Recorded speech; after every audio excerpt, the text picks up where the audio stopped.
Saudações, irmãos, sejam bem-vindos a este resumo mensal de atualizações proféticas. Desejo a todos um feliz sábado para aqueles que ainda estão gozando das horas sabáticas, aos nossos irmãos lá no Brasil, nos Estados Unidos da América. Para aqueles que já estão no primeiro dia da semana, desejamos um bom começo de semana, que seja uma semana produtiva, uma semana repleta das bênçãos do Senhor. Enquanto os irmãos vão chegando na nossa programação especial, vou apresentar aqui o guerreiro, o nosso irmão Well Felisberto. Ele estará aqui para nos ajudar a analisar estes eventos cruciais e importantes deste mês de junho. Irmão Well, saúde aos nossos irmãos. Saudações, queridos irmãos. É um prazer estar aqui convosco para avaliarmos ou estudarmos um pouco mais da profecia, junto com o nosso irmão Onésimo. E espero que a gente possa ter uma luz daquilo que o Senhor quer revelar ao seu povo para a preparação para a crise final. Amém. Irmão Hélio, eu costumo chamar ele de gigante, né? Irmão Hélio tem quantos metros agora? Mais ou menos 1,94. 1,94, meu Deus. E o pé? Calça, qual é o número que calça agora? Era segredo, mas vou revelar, número 49. 49? Consegue encontrar sapato por aqui? É difícil, mas pela graça de Deus nós acabamos dando um jeito. Muito bem, irmãos. Nós vamos iniciar com uma oração e esperamos que seja uma jornada produtiva para todos nós. Temos muito que abordar. Vocês podem deixar aí no nosso chat em direto o vosso comentário sobre o que iremos tratar aqui. Irmão El, podemos começar com uma oração? Pode orar por nós? Oremos. Santíssimo Deus, Santíssimo Pai, muito obrigado, Senhor, pela Tua bondade, pela Tua misericórdia, Senhor. Muito obrigado por nos abençoar, nos dar um feliz sábado. Obrigado, Senhor, por guardar os nossos irmãos ao redor do mundo que nos acompanham aqui na Escola de Profecia. Obrigado, Senhor, por permitir que este canal pudesse alcançar almas bem distantes, mas tão próximas do nosso Senhor. Pedimos que o Senhor derrame o seu Santo Espírito sobre nós aqui e sobre todos os nossos irmãos que estão a acompanhar este programa. Amém. Que a luz dos céus possa dar entendimento e sabedoria para discernir o certo do errado e que nos preparemos para a grande crise final que já estamos a viver, Senhor. Essa é a nossa oração em nome de Jesus. Amém. Amém. Meus irmãos, nós vamos começar lendo algumas passagens especiais no livro Grande Conflito, página 594. Irmão El, pode ler para nós? Assim, nas profecias, o futuro se patenteia diante de nós, tão claramente como se revelou aos discípulos pela palavra de Cristo. Ou seja, Cristo revelou aos seus discípulos o que eles podiam esperar no futuro. Irmão El, o que Cristo revelou? Por exemplo, sobre a destruição de Jerusalém, Jesus disse, quando vir de Jerusalém cercada pelos exércitos romanos, o que deviam fazer? Deviam fugir. Mas aqueles que não seguiram o conselho de Cristo, o que aconteceu com essas pessoas? Infelizmente pereceram. Infelizmente pereceram.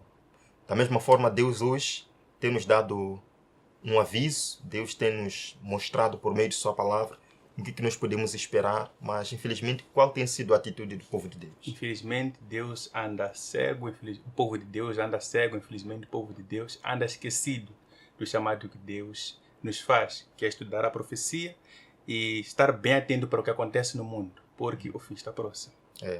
Mas a boa notícia é que ainda podemos reverter a situação. Graças a Deus. Vamos continuar. Os acontecimentos ligados ao final do tempo da graça e obra de preparo para o período de angústia acham-se claramente, ou seja, Deus nos deixou tudo. A maneira como devemos estar preparados para o tempo do fim, a maneira como devemos viver nestes últimos dias, está tudo claro na sua palavra e no espírito de profecia. Só que, infelizmente, o que acontece, irmão Eli? Multidões, porém, não possuem maior compreensão dessas coisas importantes, verdades do que teriam se nunca houvessem sido reveladas. Nós vemos nesta passagem do grande conflito que, infelizmente, muita gente, muitos irmãos nossos ao redor do mundo têm material, muito infelizmente, as pessoas têm a Bíblia nas mãos, todos os dias levam nas mãos, abrem, folheiam a Bíblia, e na sua maior inocência, infelizmente, não tem a ciência da revelação que está lá patente, né? Então, nós vemos que Deus, pela sua graça, traz-nos revelações que a escola de profecia, através do Espírito Santo, o Espírito Santo, através da escola de profecia, revela a todo mundo. Então, o povo de Deus, as nações inteiras, todos os irmãos a nível mundial têm a oportunidade de ter a revelação divina através da Bíblia, através do estudo constante e oração. Amém. Mas uma passagem havemos de comparecer diante de magistrados para responder por nossa lealdade para com a lei de Deus, para dar a conhecer as razões de nossa Fé. E os jovens, é interessante que a irmã White cita os jovens em especial. Por que ela cita os jovens? Por que não diz e os idosos devem compreender estas coisas? Por quê?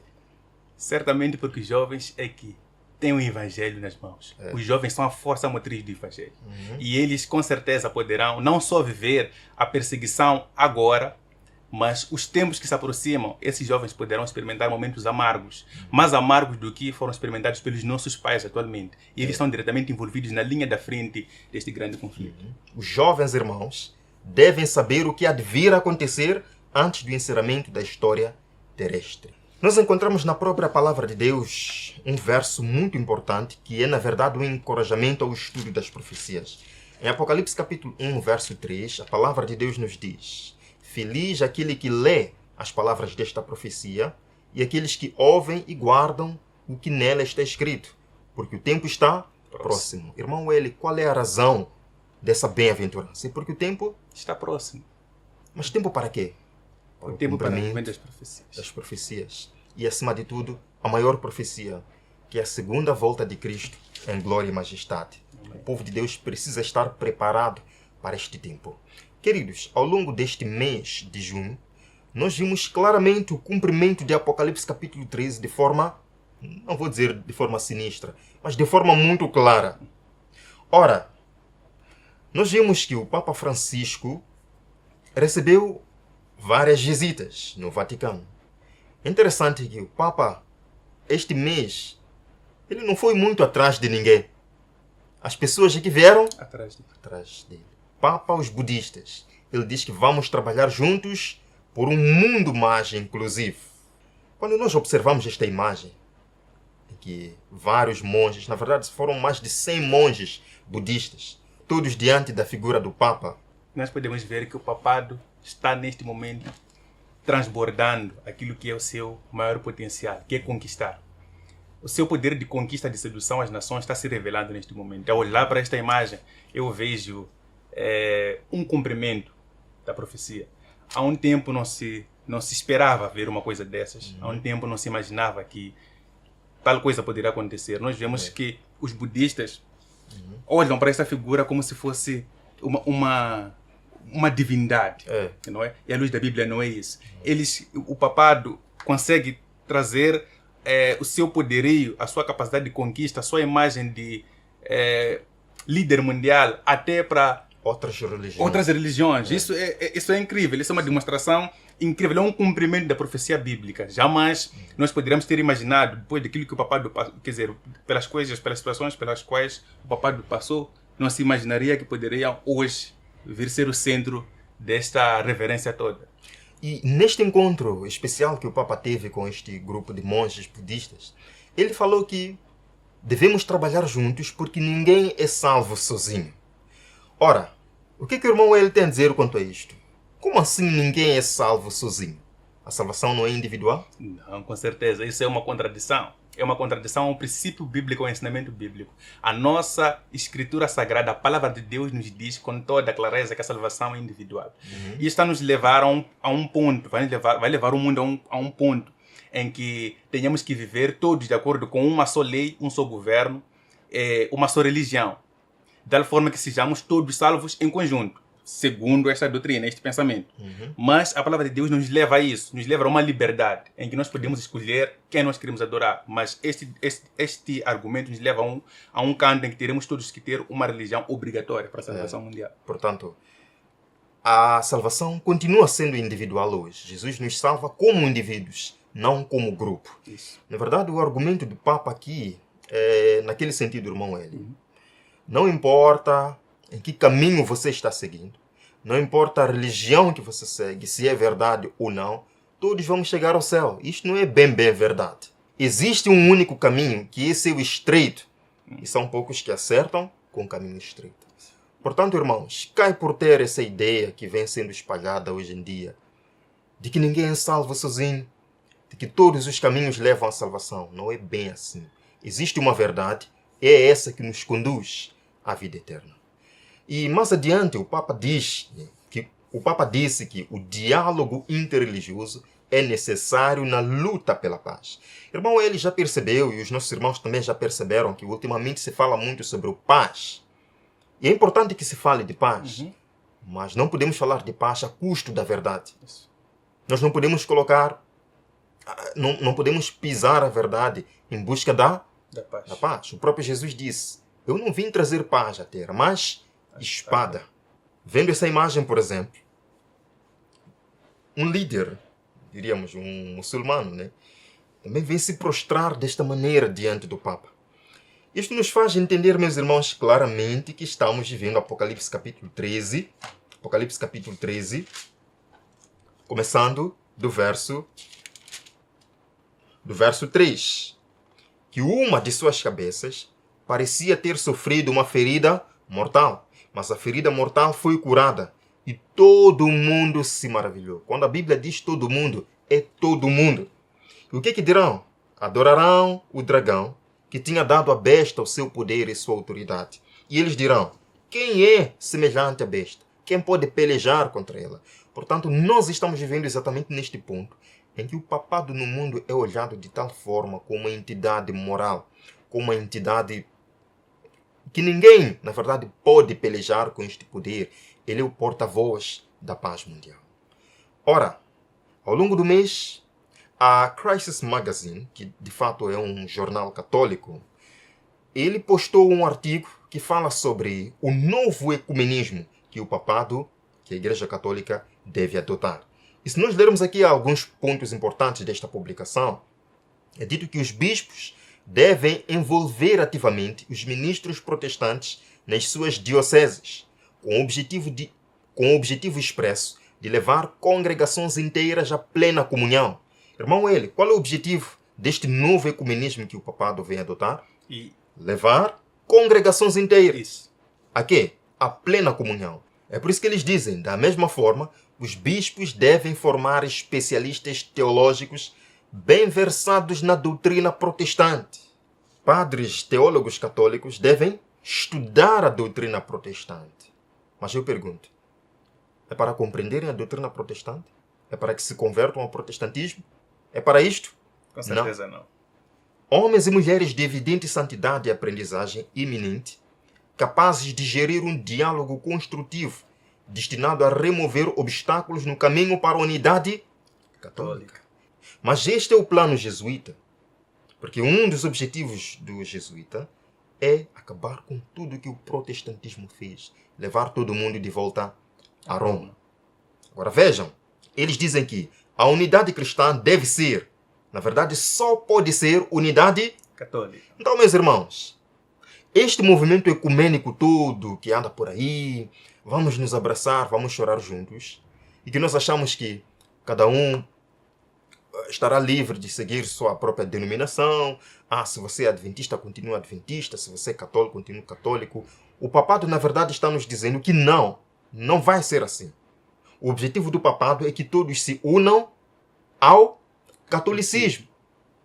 Olhando para isto, será que ainda vamos considerar o movimento ecumênico inofensivo como algo bom e maravilhoso? Que, infelizmente, mesmo no nosso seio, há essa tendência de acharmos que o ecumenismo é bom, que estamos lá todos para louvar Jesus e exaltar a Deus, quando na verdade o papado tem um objetivo, que é levar todo mundo de volta a Roma e acabar com o protestantismo.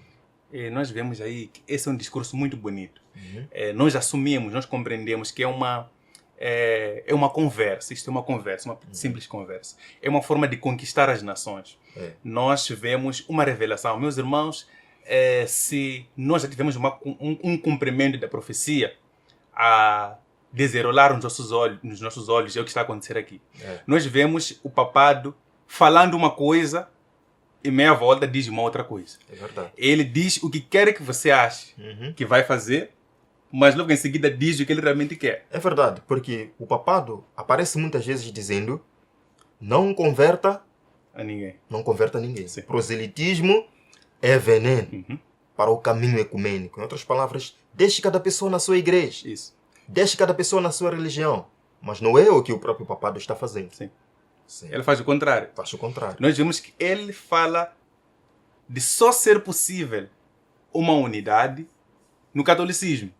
Olha, eu que sou adventista, eu que sou assembleano, como é que fica a minha doutrina? E nós vemos a preocupação que ele tem em trazer essa nova forma de comunismo, em que os próprios católicos se empenham no estudo das doutrinas das outras denominações. Isso vai permitir a ele ter uma insurgência ainda maior. Nós sabemos, isso não é segredo para ninguém. Os jesuítas são especialistas em insurgência. E nós não devemos estar a dormitar. Devemos estar bem cientes de que eles, com certeza, podem já ter um meio de insurgência, podem já ter posições muito importantes em várias dominações, que vão arrastar armas inocentes a um ponto em que vão, infelizmente, se unir a Roma. Isto é verdade. E não estamos especulando, porque o próprio Espírito de Profecia nos diz, o livro Grande Conflito, são de grande alcance os planos e os modos de operar da Igreja de Roma.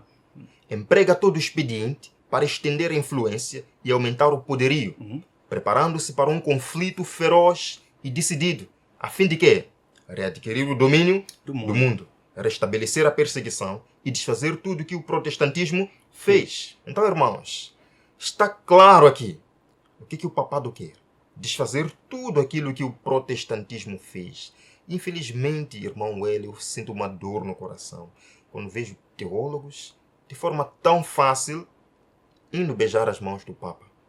Quando, infelizmente, vemos até teólogos nossos, infelizmente, dizendo que o ecumenismo é algo maravilhoso, que todos vamos nos amar e enfim, irmãos, não compreendem quais são os planos deste poder.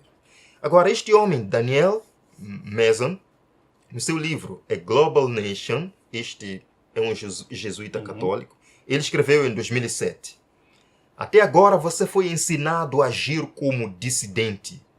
No momento em que os jesuítas são instruídos a como agir, uma das instruções, sabe qual é, irmão? Eles devem agir como dissidentes. Em outras palavras, devem estudar a doutrina protestante. Fazendo-se passar de protestante. Teólogos protestantes. Mas não é o que disse a publicação sobre o novo ecumenismo? Que sim, os teólogos católicos devem se tornar versados na doutrina protestante. Mas qual é o objetivo? Que todos voltem à plena comunhão católica, porque eles nos disseram claramente que a unidade só pode ser católica. Não existe outra unidade, não existe outro ecumenismo, a não ser o ecumenismo católico, meus irmãos. Nós temos que entender isso. Ora, se o ecumenismo fosse tão bom assim como ele está a referir aqui, por que não falar de ecumenismo meramente presbiteriano, meramente assembleano ou adventista? Não é? Mas nós vemos que ele quer arrastar o mundo de volta a Roma, quer arrastar o mundo de volta à vida pagã, em que todo mundo era sujeito a tudo que o Papa dizia, o mundo era sujeito a tudo que Roma dizia. Este é um período da história que o mundo jamais desejaria voltar. Mas, infelizmente, porque as lideranças estão a ser corrompidas por jesuítas, estão a ser corrompidas por homens que foram doutrinadas por homens iguais a estes, estamos a voltar a esse episódio histórico. E trevas nos aguardam, irmão. Se continuarmos, e vamos continuar, infelizmente, é uma profecia a se cumprir, a estes passos vamos entrar em trevas. E é bom que cada um de nós se prepare para evitar situações de surpresa. Em Daniel capítulo 3, eu quero ler com os irmãos Daniel capítulo 3, nos fala sobre o momento em que o rei Nabucodonosor estava se preparando para inaugurar a imagem. Irmão Eli, nós estamos caminhando para um momento em que uma imagem vai ser inaugurada no mundo. Isso. Só que desta vez não vai ser a imagem do rei Nabucodonosor, a imagem da besta, a imagem de Roma. E da mesma forma como o rei Nabucodonosor preparou o cenário, nós estamos vendo hoje que a Babilônia espiritual está preparando o cenário para a inauguração da imagem. Ora, quando nós lemos o verso número 1, o rei Nabucodonosor fez uma imagem de ouro de 27 metros de altura, 2 metros e 70 centímetros de largura, e a ergueu na planície de Dura, na província de Babilônia. Agora vejam o verso 2. Quem o rei Nabucodonosor convidou para esse grande encontro? Depois o rei convocou os sátrapas, os prefeitos aqui em Moçambique estamos falando de presidentes de municípios, né? Os governadores, os conselheiros, os tesoureiros. Quem são os tesoureiros, irmão? Os empresários. Os empresários, os homens do dinheiro. Isso. Os banqueiros. Os juízes, os magistrados, todas as autoridades provinciais para assistirem à dedicação da imagem de ouro. Portanto, irmãos, para a inauguração da imagem da besta, nós veríamos um cenário semelhante. Juízes seriam convocados, governadores seriam convocados, magistrados seriam convocados, os donos do dinheiro, os banqueiros, seriam convocados. É o que nós estamos vendo exatamente agora. Vejam aqui 3 desafios do Papa Francisco para grandes empresários e banqueiros. Irmãos, neste mês de junho, o Papa recebeu em seu escritório, lembram daquele encontro com os governadores, até estiveram 2 governadores dos Estados Unidos da América. Estavam prefeitos no Vaticano. Juízes vão ao Vaticano. Jogadores de futebol vão ao Vaticano. Comediantes vão ao Vaticano. E nós não podemos achar que tudo isto é normal. Está se preparando então a inauguração da imagem. Vejam, o Papa, quando se reuniu com estes CEOs de grandes empresas e bancos, com que objetivo? Falarem sobre novas abordagens sustentáveis. Eu não vou entrar em muitos detalhes sobre o que se falou lá. Vocês podem acompanhar o vídeo que tratamos sobre o assunto. Mas o fato é que todo mundo está indo para Roma.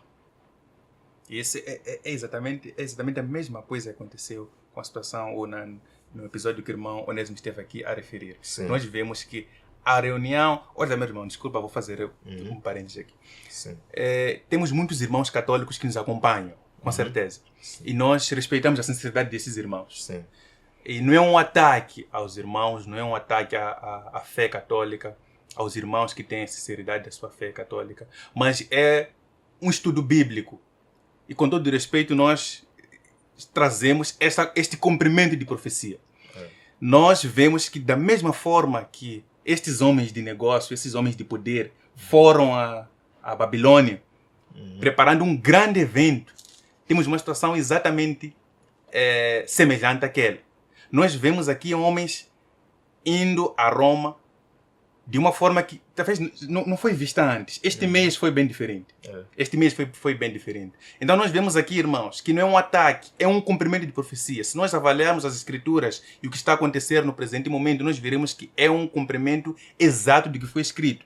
E é uma revelação que nos chama a prestar atenção à escritura sagrada e voltarmos a Deus buscar, afinal de contas, o que Ele quer de nós. Nós vemos também que o Papa se reuniu com grandes comediantes dos Estados Unidos da América.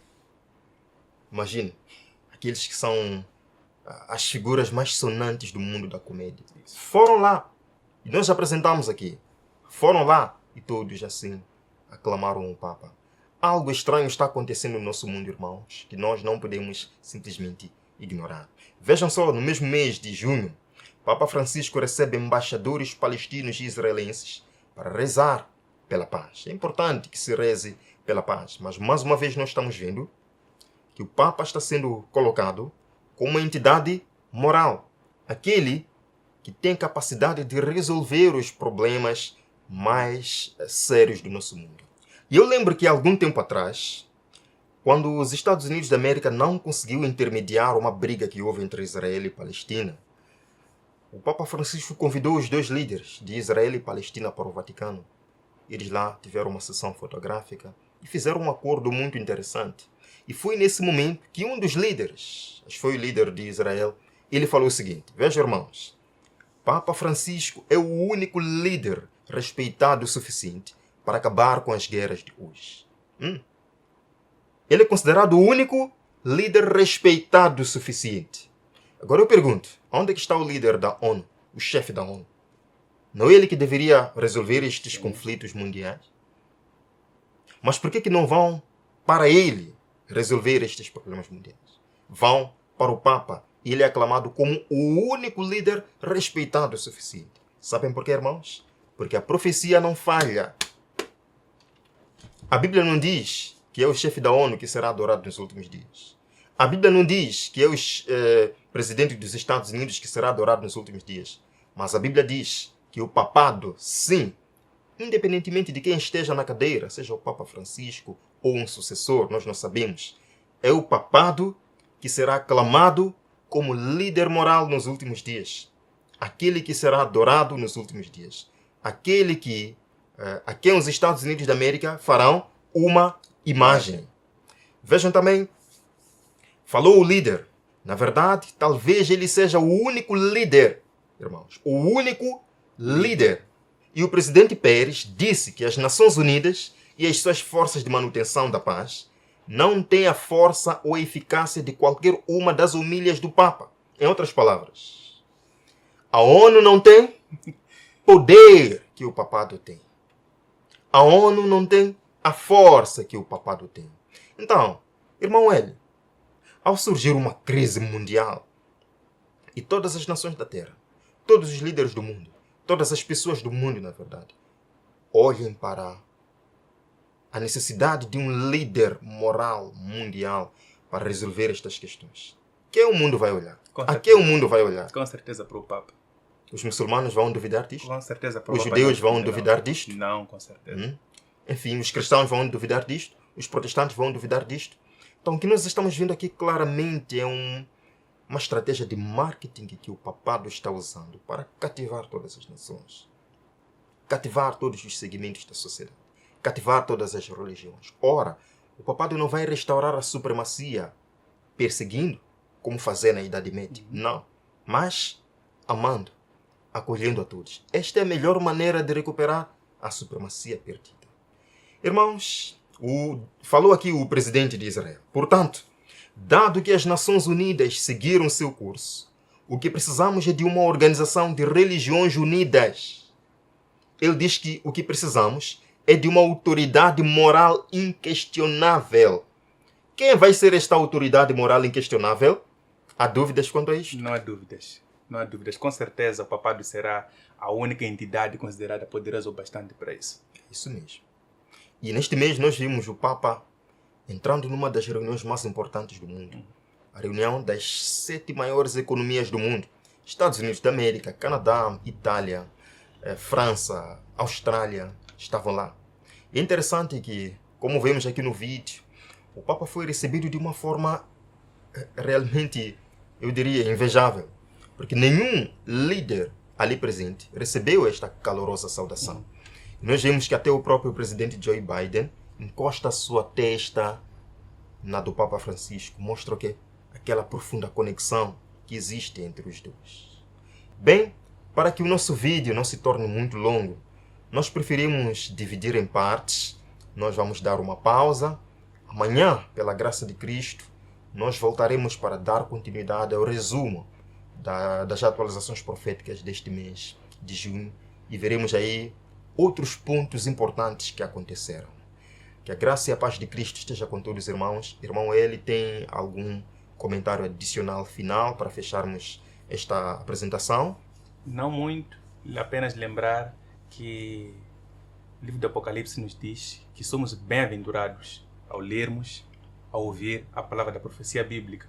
Então, estudemos a profecia bíblica com o coração aberto para receber qualquer informação que de lá vier. É a luz para a nossa salvação.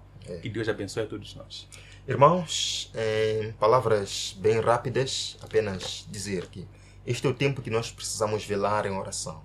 Em Romanos capítulo 13, a palavra de Deus nos diz que a nossa salvação está hoje mais próxima do que quando no princípio cremos. A noite vai.